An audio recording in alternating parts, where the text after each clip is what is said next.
Hello, everybody. Welcome back to our channel with Dylan Pink and Shalinda Hari. This podcast called Boundary Line Podcast here, and thank you for tuning in. And what a game we witnessed! Mumbai Indians, they're finally clinching a thriller. They held on and they got their second win of the season there, and their first win after so many games there. They were on a losing streak, but that finally ends, and they beat the Delhi Capitals there by 12 runs. What a thriller it was! All that and more we are going to be discussing in this episode. But before going ahead, requesting our viewers, please hit the like button, give it a thumbs up, and subscribe to our channel. And don't forget, leave your comments in the comment section what you thought about this thriller here, and can Mumbai go on a winning streak from here on and probably surprise us all. Sheldon, what did you think of this game? Brilliant comeback by Mumbai Indians. At one stage I thought it was done and dusted for them, but they really kept fighting and kept believing, and they stormed back. And what a turnaround! 3 runouts back to back in that 19th over there, just turning the game. And Delhi must be looking and seeing where did they lose this. Crazy, Dill. I mean, that's the beauty of the IPL, right? Mumbai Indians coming into this one ninth, Delhi on top. 4 games in a row they won, the only unbeaten side. But that just shows, Dill, in the IPL anyone can beat anyone. Just because you're ninth doesn't mean like you're a really bad side. Mumbai, in fact, are one of the best teams on paper when you look at it, Dill. They've just been a bit unlucky also, you feel, in some of their games where they've come close and just lost out, like against Lucknow and RCB. And today, finally, Dill, the Mumbai, all their fans will be so pleased. They finally won a close game, Dill. And, Delhi will be kicking themselves because they've won some games which they shouldn't have, and today was probably one they should have won comfortably towards the end. And it's just crazy how things change, because Delhi, even though this is their first loss, they lose a place. They go from first to second. Every game matters in the IPL. Could this be costly for Delhi? I know it's their first loss, and it's only, they still lost a game less than everyone else, but still, you never know. One of these runs you can go on winning runs, you can go on losing runs. Rajasthan last year were leading for a long time, and then they started collapsing and didn't make it in the top 2. So, yes, Delhi will look at this and think, oh, it's only one loss, but it's a game we probably should have won. Yes, exactly, because these fine margins in the end kind of define where you stand when it comes down to that net run rate. And even if it's usually we've seen the last match probably decides who comes in where, right? But what a game, Sheldon! Thriller, edge of the seat stuff there. And Karun Nair, I think we gotta give it to him. What a brilliant knock he played. But for all those who don't know what happened there, Mumbai batted first, scored 205 for 5.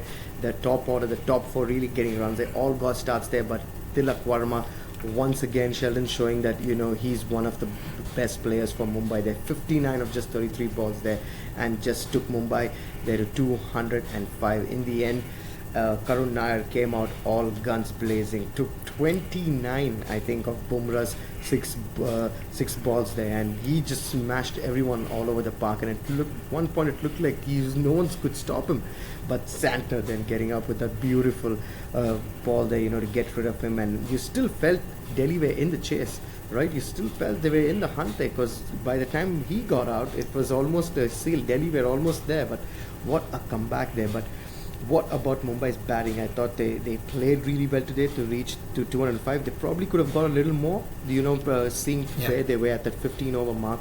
They should have probably got a little more, but 205 you felt was always easily chased on this sort of a wicket, right? Yeah, what I was so pleased to see with Mumbai as well was Tilak and Sky batting at 3 and 4. Yeah. I think you got to play your best batters in their positions, as we discussed still in the previous games. Yeah, exactly. And I thought that partnership was a key partnership, the one with Sky and Tilak. Yeah. I thought even Rickleton did well at the top of the order. He got a good 40 odd, and he played his best innings so far this season, I feel, the way he looked. But yeah, for me, key was that Tilak-Sky partnership that took them to a good position where they could finish well. But yeah, I did feel they left some runs out there. They should have gotten 220 probably with the way Sky and Tilak were batting, and they didn't finish as well as they did in the previous games. And you probably thought Delhi were well in the game at halftime. It was a good score, but still, with the way Delhi's been batting, you'd have fancied them getting it. Absolutely, there. I always felt Delhi were in the hunt there. Fraser McGurk, really not getting off the mark there. Another duck for him. Abhishek Purell came out also with Karn Sharma, Karun Nair, and he played really well. Both of them really setting the tone there for that second wicket, the partnership, and really, Sheldon, a word on Karun Nair. They really hats off to the guy. He's been through a lot. The arc, the redemption arc, that he's had is insane. He's been playing, Ranji Trophy. He's been playing the Syed Mushtaq Ali Trophy. He amassed so much of runs there. Vijay Hazare Trophy. He's been amassing so much of runs all these years there, and after 7 years, comes out, gets his first 50 after 7 years, and what a knock to just take down the bowling of that Mumbai attack. It's brilliant, right? You've got Bolt, you've got Bumrah, you've got Chahar, Santner, Pandya. You're just hitting everyone out of the park, and it looked like Delhi are going to run away with the chase. And you just love these kind of redemption arcs as well. Player comes after so many years, banging on the door, and Ranji banging on the door in Indian domestic circuit. He just wants an opportunity to play. That's all he wants. He just wants an opportunity either for India, for the IPL, just to show that his skills, and show that he's still a top batter. And today, hitting the best bowler in the world, Bumrah, that shows that he's obviously a high quality player. He showed it a long time back. He had a 300 against England in a test match as well. Many will forget that. It was a great knock, and obviously he's a fine player. We've seen him play multiple times in multiple seasons of the IPL before, where he's shown he's a good player. And today just reminded everyone that, he still got it. And boy, if he can play like that, that's a big addition to this Delhi side, because, it's always a positive to have more Indian players scoring for you, right? And he looked very good today for Delhi. Absolutely, they're superb knock. I really enjoyed the knock, and it was this was a game where you didn't mind whichever team won it, because it was going back and forth. The ebbs and flows, Sheldon, of this game was just so good. At one point, yes, Delhi on top, suddenly Mumbai on top. Every over it was just changing here and there. Mumbai holding on in the end. And Karn Sharma, what can we say about this guy? He keeps coming, keeps getting wickets for so many different franchises, right? He's played at CSK, he's got them, he's won them so many games. He's played with Sunrisers, he's won them so many games. He's played with RCB, he's won them so many games there as well. And now with, he's come with to Mumbai also, and he's just done that there. And he came at a point there where, it was starting to get tough for Mumbai, and 3 good, wickets there he picked up. Yeah, and that just shows again, how the IPL is so crazy, because yesterday we were talking about Abhishek Sharma, one of the young kids on the block, right? Making his mark. But the IPL is also for the experienced pros. Exactly, and also the guys who want to show, they still have all the skills. And, Karn Sharma as well. We know, we've seen him with so many teams throughout the IPL. He just comes in and he's such a good, player to have in your squad, because he'll give you those 4 overs. He'll give it his all. Yes, he will get hit at times, because every spinner gets hit in T20 cricket.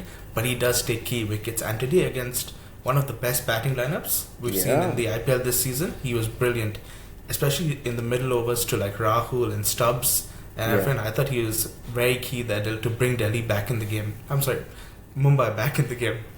Yeah, absolutely. There 4 overs, 36 runs, 3 wickets. Karn Sharma, just bringing Delhi back in the game. And what does this win mean for Mumbai Indians? Because they were 9th on the table, languishing at the bottom, and seen this before in so many seasons. Mumbai always behind the 8 ball there, but they managed to find that one win, and then suddenly, they start stringing in those wins together, and suddenly they look unstoppable. What does this win mean to them? Because it's a much needed one for them. I thought like you said, they come so close to a few games in this season, but this win, I think, would really boost them up and be like, okay, fine, we can really do this, and we can really go from here on and string in a few wins, I feel. Yeah, it was a brilliant win for many reasons for them. I feel one was the top order getting runs. Yeah. Obviously, that hasn't happened throughout the season. And then, again, their bowlers pulling it back for them. While at one stage, Delhi looked like it was a cakewalk. When Karun Nair was smashing it, they needed almost 8.5 runs per over at one point, which is pretty easy, in modern T20 cricket. Yeah. But the way they pulled it back, even when Delhi were 2 or 3 down, Mumbai never gave up, and they kept looking for those key wickets. Yeah. And I feel for the bowlers especially, a big tick for Mumbai, and that will give them so much confidence going forward. Absolutely there. Mumbai now getting in to the act and back to winning ways. It was a good time if you're a Mumbai Indians fan. There's such an important win for them, and they move up to 8th position there. So don't lose hope, Mumbai Indian fans. I think they can string in a few wins and get back there up into the top 4. And we'll see how that goes. And Delhi moved to 2nd place, like we've said there. In the other game that was earlier, Rajasthan Royals versus the Royal Challengers Bangalore. Sheldon, I don't even know what to say. They just love to play away from home. This is the only team that can, just doesn't want to play at home, I feel, and they just want to be on the road. I wish all the matches, they're just playing in, the other team's home grounds there. Rajasthan Royals batted first. RCB won the toss, put them into bat. 173 for 4. I thought they should have got a little more on board, Sheldon, because 4 wickets down itself, you still have a lot of batting.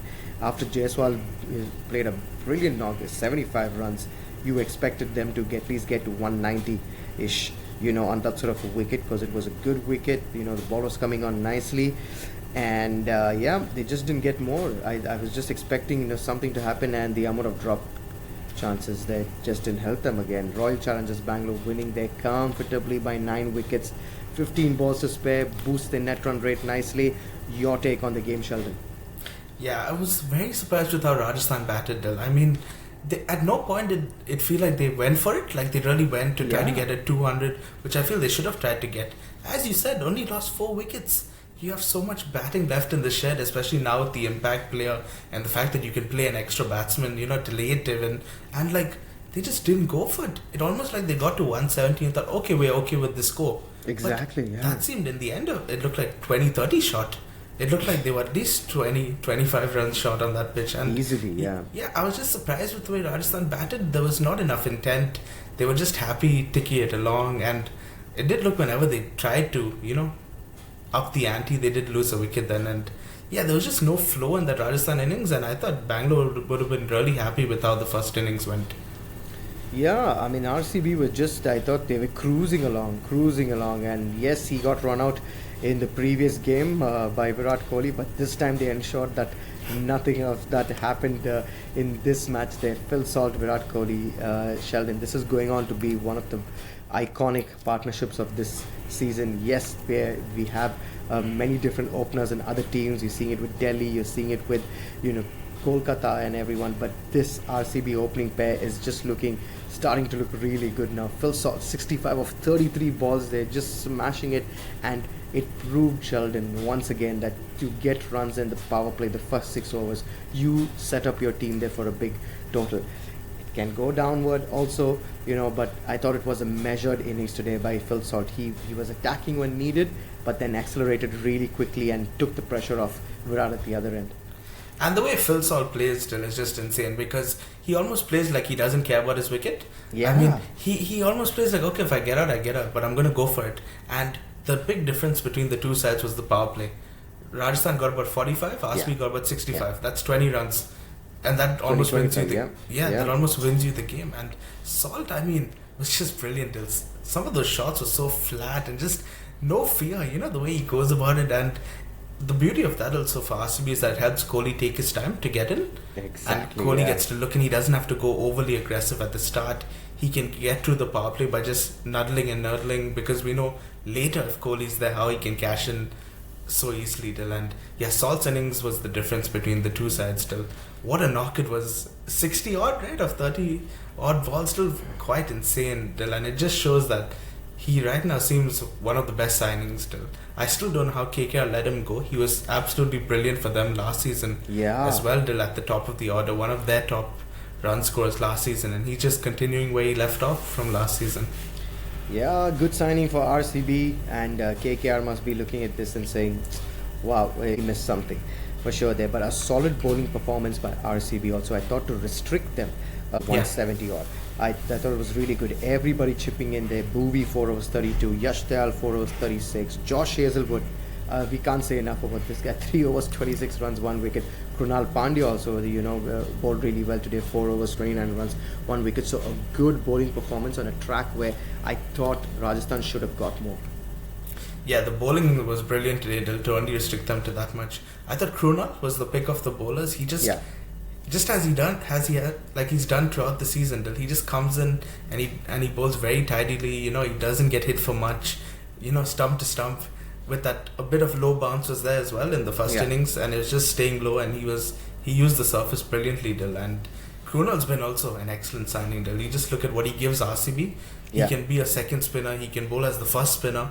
You know, and he's perfect for these conditions still. And he's been a brilliant find as well for RCB.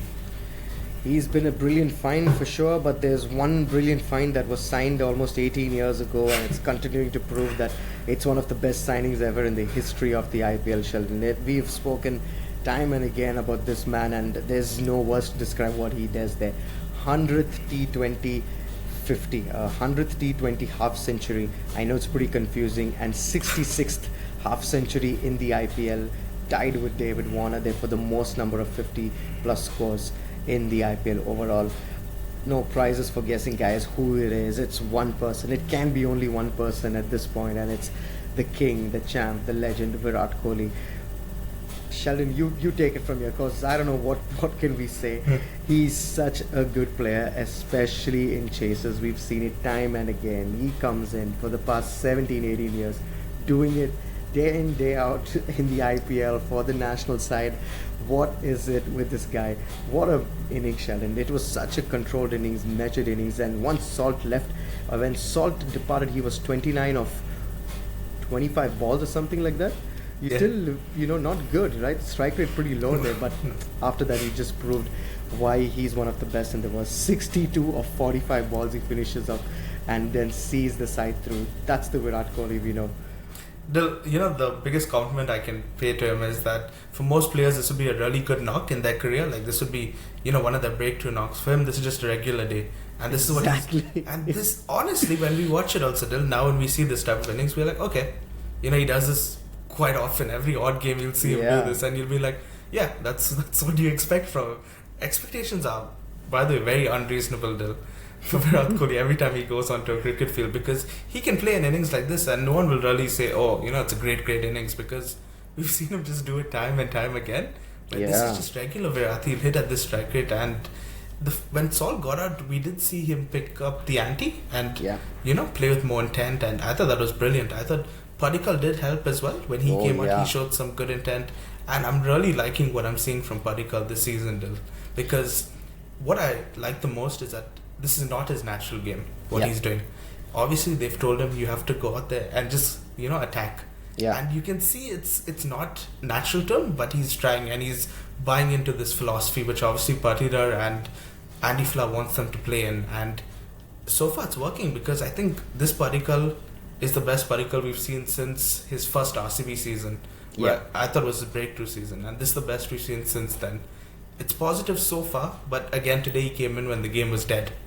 I think anyone possibly could have come in at that situation and hit. So the bigger test will come when they lose a wicket early, and to see if Padikkal can do it. But yeah, it is looking positive for him as well so far. Yeah, DDP I thought played a brilliant knock there. Devdutt Padikkal, so good. 40 odd runs there of 28 balls. It was an important knock, because yes, in the last two games he didn't get that many runs, but you thought, okay, that's his job to come out there and hit it. But today was important. I thought today was a very good knock that he played. It's important to get that confidence under your belt going into the next game. So yes, the others didn't bat, and Virat's at the other end getting a half century, but these sort of scores are also important in the IPL. We've seen someone getting a 30 odd of 20 balls and 40 odd of 28 balls. It's important in the end, and you were so right when you said that. I think this is the best that we've seen from him, since his debut season for RCB. And I think I've also seen that he wants to be here in this team. He feels that this is the team, right? Yeah, it does feel like this is his home. Like it really didn't feel at Lucknow or Rajasthan that he belonged there or he wanted to be there. Yeah. It just felt like he was out of place, and I don't think they gave him the freedom that RCB gives him as well. They don't really put that value on his wicket like how RCB do, and it's good to see that. And today Patidar wasn't even needed, Dil. Probably as captain he'd love to see it. But Dil, I gotta ask you something. 4 away wins, 2 home losses. How do RCB change where their home games are gonna be, Dil, and play every game away? Is that possible for the rest of the season? We know that's not possible, but it's that sort of a thing, right? The margins are very small, Chetan, and we Yeah. know that, and everyone else also knows that when you play at Bangalore, it's pretty tough there for the bowlers. It's very tough, and the boundaries are short. The outfield is pretty quick. The pitch is almost flat almost every game, and it's very tough for the bowlers to bowl on that sort of a wicket. And yes, this is the first time I think a team has won all four away games and lost their home games, right? We've not seen that before. So this is it's a good sign that RCB are winning, but they need to start winning at home. They need to find a way to start winning a few games, because down the line you will need to win some home games as well to probably build in that confidence and go. And so I think at some point they will have to start winning, and it's still like what, 5-6 games in right now. You still got a lot of games coming at home, so I'm pretty sure they're gonna target that when they play at home. They'll have to start winning there as well. But yeah, RCB up to the third position now. They were out of the top four. They're back into the top four. Every match here, teams are going up and down, guys. So pay attention to that. And thank you so much for watching the video. And we'll see you soon in the next one. Don't forget to follow us on Instagram. The handle's in the description. And do let us know what you thought about both games, RCB versus RR, and especially that thriller of a game there between Delhi and Mumbai. Thank you so much, guys. And we'll see you soon in the next one.